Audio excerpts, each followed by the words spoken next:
안녕하세요, 찰리브라입니다. 인프라 법안에 관해서 왈가왈부 말들도 많고 아직 이게 완전히 다 처리돼서 넘어간 건 아니거든요. 근데 뭐 중간 과정 자체가 나쁘지 않게 지금 현재 넘어가 있는 상황이고, 그리고 중요한 건 말 같지도 않은 법안들이 수정돼서 타협안이 결론 도출됐어요. 그러니까 예를 들어서 뭐 비트코인 노드 검증자라든가 개발자들한테 세금을 물리겠다라고 하는, 그냥 상식적으로 생각해도 말 같지도 않은 어떤 그런 거를 뭐 일부 의원들이 이제 제기한 게 수정돼서 그런 것들은 다 배제돼서 타협안이 이제 결론 노출해서 이제 넘어갔는데, 중요한 건 이게 끝난 게 아니라 여기 이제 코인텔레그래프의 마지막 부분에 보시면 수정안이 월요일에 인프라 법안에 첨부되고 화요일 투표에 승인된다면 이 법안은 조 바이든 대통령이 법안에 서명하기 전에 여전히 하원을 통과해야 합니다가 이게 결론이에요. 그래서 아직까지 좀 기다려 봐야 되는데, 어쨌건 나쁘지 않게 저는 이제 뭐 우리가 투자자 입장에서 나쁘지 않은 어떤 그 법률안이 결론적으로 아마 최종 마감이 될 거라고 이제 저는 생각을 합니다. 그 이유는 분명히 다 있는 거고 합리적인 결론이 나오지 않을까 기대하고 있고, 그리고 연방준비은행 총재는 민간 부문이 더 나은 블록체인 달러를 구축할 수 있는 이유를 설명합니다. 이것도 오늘 아침에 이제 트위터를 막 보다가 저는 좀 이런 거를 많이 뒤져보거든요. 기사이기도 하고 칼럼이기도 하지만 포브스지나 아니면 뭐 월스트리트 저널 이런데 요즘 들어서 이 뭐 디지털 달러라든가 가상자산에 관해서 계속 환기를 시키잖아요. 그러니까 불과 작년 이맘때만 해도 이렇게까지 얘기가 많이 나오지 않았었어요. 근데 요 근래 들어서 이런 식으로 계속 미디어들이 계속 립을 한다는 얘기는 사실 대중들한테 스무스하게, 그냥 스폰지에 물이 천천히 스며들듯이 그런 식으로 전 유도한다라고 생각하거든요. 그리고 실제로 중앙은행에서 이걸 그 디지털 달러를 만약에 만들어낸다면 중앙은행에서 관리하는 게 아니라 그 중간 매개체가 되는 SNS 업체들 있잖아요. 뭐 페이스북이라든가 트위터라든가 아니면 은행이 되기 위해서 준비를 하고 있는 아마존이라든가, 뭐 중국 같은 경우는 알리바바라든가 아니면 뭐 텐센트라든가 그들이 중간 입장에 서 있고, 실제로 2019년 이전서부터 그들은 이미 인프라를 준비하고 있었어요. 일본 같은 경우는 뭐 소프트뱅크 하고 관련이 있는 라인이라든가 뭐 페이페이라든가 뭐 미쯔비시 은행은 뭐 상관없지만 미쯔비시 은행도 준비 중이고, 제가 요즘에 이제 책을 읽고 있는데 거기 뭐 그런 자세한 내용들이 있더라고. 오늘이면 아마 다 읽을 것 같은데 어저께부터 읽기 시작해서, 자, 그 자세한 내용은 다음에 이제 영상을 다루면 제가 왜 이제 가상자산 시장이 더 부흥할 수밖에 없는지, 그리고 제도권 금융에 있는 뭐 기존에 있었던 뭐 JP모건이라든가 골드만도 왜 가상자산에 관해서 표면적으로 막 이렇게 공식적으로 막 말은 안 하지만 이미 그들도 수년 전부터 준비했었다는 거죠. 그 책에 이제 그런 내용들이 있더라고요. 자, 그리고 지금 현재 뭐 골드하고 실버는 지금 인플레이션이 막 이렇게 올라가고 있는 와중인데 그냥 그래요. 1730달러, 23달러 42센트. 어쨌든 많이 올라가지 못하고 있는 지금 현재 상황이고, 다우존스 나스닥 S&P 500 지수 달러 인덱스는 그냥 그렇게 그냥 그렇게 흘러가고 있는 현재 상황인데, 이 이유가 있더라고요. 제가 보니까는 지금 가상자산 시장은 그냥 단계적으로 뭐 나쁘지 않게 현재 흘러가고 있고 5만 달러를 바라보고 있는 수준이긴 하지만, 뭐 이것도 지켜봐야죠. 지켜봐야 하긴 하지만 어쨌건 뭐 이번 주까지는 주말까지는 나쁘지 않지 않을까라고 이제 개인적으로는 생각을 합니다. 근데 14일에서 16일, 17일 사이 요 정도가 불안하다고 보시는 차트리스트 분들이 되게 많아요. 그건 따로 한번 찾아보시고 제가 왜 그런지에 관해서 좀 이따 디테일하게 말씀드리고, 그리고 영상을 보시면서 좋아요 좀 많이 좀 눌러주세요. 지금도 많이 눌러주셔가지고 항상 감사하게 생각을 하고, 자, 그리고 블룸버그 여기 보면은 자넷 옐런이죠. 이분이 이제 지금 현재는 이제 재무부 장관인데, 상원 인프라 법안에 암호화폐 수정안이 탈세에 의미 있는 진전을 이룰 것. 이 의미를 여러분, 이 한 문장이 아무것도 아닌 것 같아도 이 인프라 법안이 사실은 그렇거든요. 그러니까 인프라 법안이 통과가 되면 이 지금 현재 이제 가상자산 시장이 사실 가장 밀접하게 관련이 돼 있을 거예요. 그 외적인 것도 있지만, 근데 가상자산 시장에 더 탄력적으로 유동성을 공급하겠다는 얘기가 첫 번째가 될 수 있고, 두 번째는 이 가상자산 시장에 디테일한 법률안이 도출되면 이게 결론적으로는 세금하고 관련돼 있거든요. 그래서 펌프질을 하기 위해선 우리 옛날에 우물가에서, 옛날에 저 어릴 때 어떤 집들은 이 펌프가 있었거든요. 그걸 뭐라 그러죠? 하여튼 펌프가 있었는데 바가지를 버야 거기서 물이 더 많이 나오고 막 그랬었어요. 한 바가지 부고 뭐 두 바가지 부면. 그래서 물을 채워야 또 이게 펌프질을 할 수 있는 그런 게 있었던 것 같은데, 주변 어떤 집들 보면은 이것도 마찬가지라는 의미로 이제 저는 해석을 합니다. 예, 인프라 법안이 결론은 더 많은 세금을 얻기 위해서 이 결론안을 궁극적으로 도출을 하고, 그리고 여기다가 유동성 공급, 재원을 조달하기 위한 어떤 하나의 방편이지 않을까. 어쨌건 제도권 수용을 위한 그냥 단계라고 한번 보시면 되고, 그리고 현재 인플레이션이 우리가 피부적으로 느낄 만큼 냉면값이라든가 되게 많이 올라가잖아요. 근데 이런 얘기가 나왔어요. 어떤 트위터 분이 이걸 올리셨는데, 중국 공장 입구에서 제품의 비용을 측정하는 생산자 물가지수, 그러니까 PPI가 7월 예상치보다 훨씬 빠른 속도로 전년 대비 9% 상승하여 전 세계에 활력을 불어넣는다. 활력을 불어넣는다라고 이렇게 여기 나왔는데, 사실 인플레이션을 얘기하는 거예요. 인플레이션 두려움이 엄청나게 올라가고 있다. 그래서 우리는 제한적인 공급량이 있는 가상자산에 투자를 하고 있는 거고, 아직 제도권 수용이 되지 않은 단계이기 때문에 지금 여기서 1회 1비하고 지쳐가지고 인내력 없이 카톡방에서 나가시는 분들이 되게 많아요. 근데 저는 한편으로는 이해는 해요. 왜냐면 그냥 보통은 다 나는 당장 원화로 했을 때 얼마를 넣고 얼마를 빨리 회전해서 어떻게 해야 되겠다는 생각으로만 그냥 나는 들어왔는데, 내 생각만큼 빨리 이루어지지 않으니까.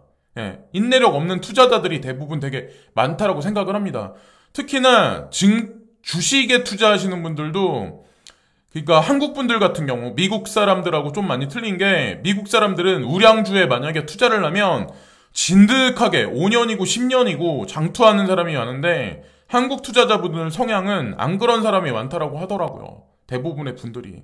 그게 아마 크립토 시장에도 마찬가지로 좀 그런 게 아닐까. 근데 저는 좀 기다려보면 좋은 소식이 하반기로 갈수록 많이 나올 거라고 이제 생각을 하거든요. 실제로 지금 미디어에서 나오는 많은 뉴스들이 그렇게 우리한테 지금 보여지고 있는 현재 상황이잖아요. 자, 다시 이제 얘기로 돌아가서 PPI, 그러니까 생산자 물가지수, 그러니까 원자재 가격을 얘기하는 거예요. 원자재 가격이 올라가 기대치보다 작년보다 9% 높다. 이게 결국에는 소비자 물가지수까지 견인할 확률이 되게 높다 라고 결론을 도출할 수 있거든요. 왜냐면 생산자 물가지수가 높다는 얘기는 결국 원자재 값이 올라간다. 그러면 CPI도 올라갈 거다라는 얘기죠. 근데 중요한 건 이 PPI, 원자재 가격이 올라가는 그거는 중앙은행에서 통화 발행량을 많이 찍어낸다, 적게 찍어낸다, 뭐 금리 인상한다, 금리 인하한다로 이 원자재 가격 올라가는 거를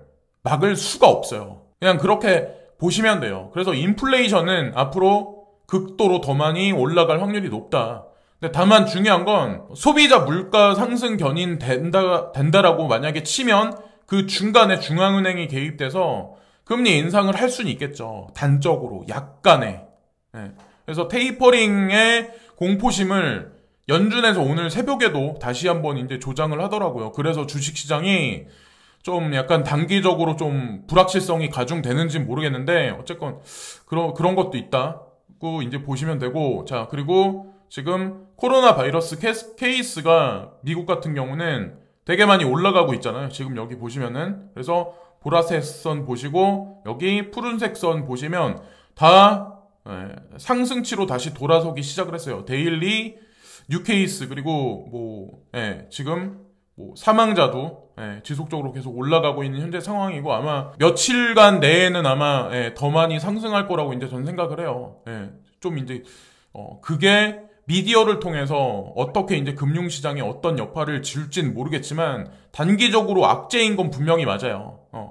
양적 완화를 하겠다는 얘기를 하기 전까지는 아마 불안한 시장이 가중되지 않을까 생각하고, 그레이스켈 자산운용사가 ETF에 관해서 마이클 수넨샤인도 그렇고 요 근래 들어서 계속 리브라고 계속 환기를 하잖아요.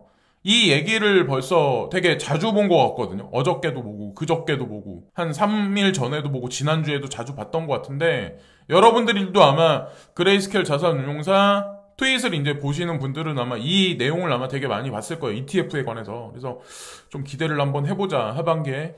자, 그리고 인백싱닷컴에 이제 무슨 얘기가 나왔냐면 미국이 일간 코로나 19사례가 2월 이후 처음으로 10만 건을 돌파했습니다. 라는 얘기가 여기 나오죠.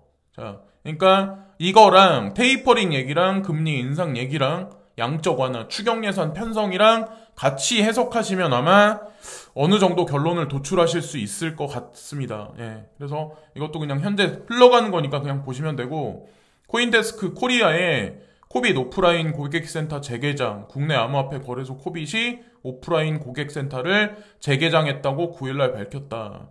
그래도 코빗이 아무리 볼륨이 많이 없다라고 하더라도 그래도 국내 가상자산 거래소 중에는 4대 거래소 안에 포함되어 있고, 뭐 디지털 커런시 그룹에서도 뭐 코빗하고 국내 거래소 중에는 고팍스에 유일하게 이 2개 거래소에 투자를 했었거든요.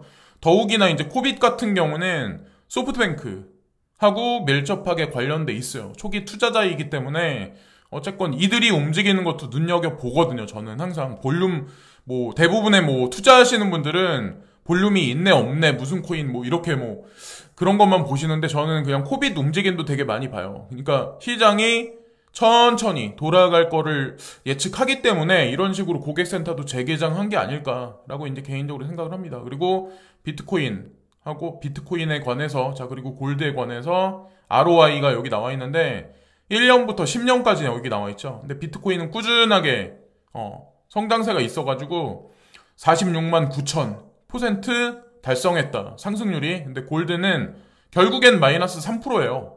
아무리 올라갔다 하더라도 10년 전 대비해서 10년 후가 지나도 마이너스 3%다. 10년 전의 금 가격을 여러분들이 찾아보시면 아마 아실 거예요. 이게 뭘 뜻하는 건지. 비트코인이 몇 달간에 걸쳐서 뭐 단기 조정세다 어쩌고저쩌고 얘기를 한다고 하더라도 매해마다 지속적으로 계속 올랐어요. 매해마다. 그래서 크립토 시장은 그런 관점으로 보시면 돼요. 그러니까 비트코인뿐만 아니라 다른 코인들도 뭐 지속적으로 이제 그렇게 돼 왔었고, 연준의 로젠그레는 중앙은행이 올가을에 1200억 달러의 국채 및 모기지 채권 매입을 줄이기 시작한다고 9월에 발표해야 한다고 밝혔습니다. 그래서 이 뉴스가 나왔기 때문에 금융시장이 단기적으로 뭐 춤을 추는 건지는 모르겠지만 우리가 알아야 되는 게 뭐냐면, 연준에서 국채 및 모기지 채권 매입을 줄인다, 테이퍼링 하겠다는 얘기를 한다고 하더라도 돈 찍어내는 게 더 많다면 이게 다 의미 없는 얘기라는 거예요. 저는 올 가을 무렵부터 더 많은 돈을 찍어낼 거라고 생각하거든요. 인프라 확장을 위해서. 코로나 바이러스 때문에. 그래서 코로나 바이러스를 반기는 게 아니라 지금 이들이 왜 이러는지를 봐야 된다는 거죠. 중앙은행이. 그리고 그 외에 이면에 있는 엘리트들이 도대체 무슨 퍼즐을 맞히고 무슨 그림을 그리는지가 더 중요하다라고 이제 저는 생각을 해요. 예. 그래서 공포감을 조성하긴 하지만 이 말만 듣고 그냥 단기적으로 그냥 막 부안해동 할 필요는 없다. 그리고 요즘 들어서 이제 뭐 산불 얘기가 되게 많죠. 근데 미국의 캘리포니아도 마찬가지. 그리고 터키도, 그리고 그리스에서 요즘에 이러고, 이게 이 세 나라에 국한된 얘기는 분명히 아니에요. 우리나라도 예전보다 원래는 장마철에 비가 엄청나게 많이 와야 되거든요. 근데 올해는 장마철이 되게 단기간에 끝났어요. 그러니까 수확량도 줄어들 뿐만 아니라 작황도 되게 안 좋을 확률이 되게 높다는 거죠. 그래서 추석 물가가 엄청나게 급등할 확률이 되게 높아요. 그리고 특히나 식자재 같은 경우는 한번 올라가면 내려가지를 않아요. 그래서 제가 항상 말씀드리다시피 결국에는 원자재 값이 상승하면, 특히나 이제 이 우리가 먹는 식생활하고 관련된 에그플레이션이 도래하면 결국에 이게 하이퍼 인플레이션하고 향후 5년에는 그게 연결되지 않을까라고 생각합니다. 왜냐면 이 지구 온난화, 가뭄, 특정 지역엔 홍수, 이런 게 앞으로 되게 5년간, 뭐 10년간 계속해서 힘들면 힘들어질수록, 그러니까 계속해서 이제 상향할 확률이 높지, 이게 다시 원상태로 복구되지는 않을 거라고 이제 전 개인적으로 생각해요. 그렇다고 뭐 제가 염세주의자는 아닌데, 현재 돌아가는 상황을 보고 그냥 말씀드리는 거예요. 그래서 우리는 가상자산에 투자를 하고 있는 거고, 자, 그리고 얼마 전에 바이낸스에서 브라이언 브룩스, 그러니까 예전에 이제 미국 금융감독 부청장으로 있으셨던 분이 4개월 동안 근무하셨다가 관두셨잖아요. 근데 또 여기서 보면 미국 증권거래위원회 전 이사인 분인데 이분도 코인베이스에서 5개월만 근무하고 또 관두셨다라는 얘기가 여기 나오거든요. 그래서 왜 이런 얘기가 나오는지 모르겠는데 이게 규제 안 하고 연결돼 있다고 저는 이제 생각을 해요. 예. 바이낸스도 마찬가지고 코인베이스도 마찬가지고 왜 이 사람들이 왜 갑자기 관두기 시작을 했을까? 한번 나중에 무슨 얘기가 분명히 나올 거고 비트코인에 관해서 트위터상에 이제 쉘비라는 분이거든요. 그래서 이분 말대로 갈지 안 갈지 모르겠지만 12일 날 하고 13일 날 요 무렵까지는 나쁘지 않은 상승세가 보일 확률이 높은데 사실은 이 이유가 문제예요. 14일하고 15일, 16일 요 사이. 예, 우리가 좀 대비해야 할 구간. 그래서 다른 사람들도 그때를 위시해서 많이 말씀들을 많이 하시더라고요. 왜 그런지 모르겠는데. 그래서 전형 차트적인 관점에서는 그 부분을, 그 날짜를 이제 위험 구간으로 보시는 분들이 되게 많은 것 같고, 그리고 독일에서도 무슨 얘기가 나오냐면, 그러니까 일반적인 은행 고객이 당좌 예금 계좌에 벌금 이자율을 부과합니다. 네. 마이너스 금리. 현재 상황에서 내가 은행에 돈을 맡겨도 마이너스 금리인 상황에서 높은 인플레이션이 혼합되어 있는 현재 상황이다.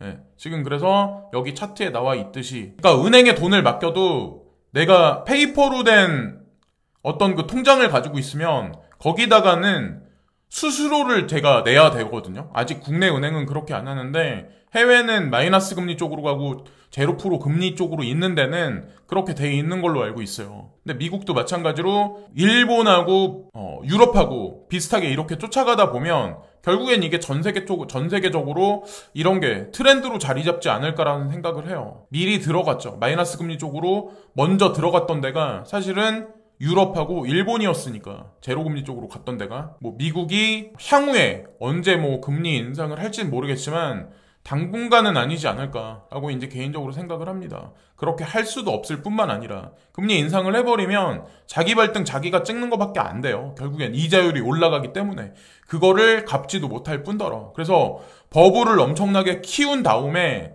CBDC 쪽으로 또 다른 기둥을 세워서 버블 터진 거를 완충하는 역할을 하지 않을까라고 생각하는 게 제 개인적인 시나리오예요. 그래서 버블 장세는 아직까지 끝나지 않지 않았을까. 그리고 네오에 관해서 되게 많이 저도 말씀을 많이 드렸고 저도 이제 투자를 하고 있는데 불안해 하시는 분들이 되게 많죠. 그리고 실망감에 나가시는 분들도 많고. 근데 뭐 누누이 말씀드리지만 호재가 있다고 그래서 그게 작용할 시점이 있는데 진짜 알트코인 그러니까 사토시 마켓에서 엄청난 상승이 있을 때나 진짜 호재거리를 던지면서 세력들이 뭐 핸들링 한다고 전 생각을 해요. 근데 지금 시점은 아직까지 그게 도래하지 않았을 뿐이지 분명히 오미세고가 예전에 바닥을 기다가 갑자기 막 펌핑한 적이 있었잖아요. 얘도 분명히 그런 끼가 있는 코인이기 때문에. 그리고 제가 텔레그램 방에서 봤는데 이게 어떤 이치로 보시면 되냐면 네오 3.0의 메인넷이 런칭 됐으니까 그냥 끝났다가 아니라, 자, 이거는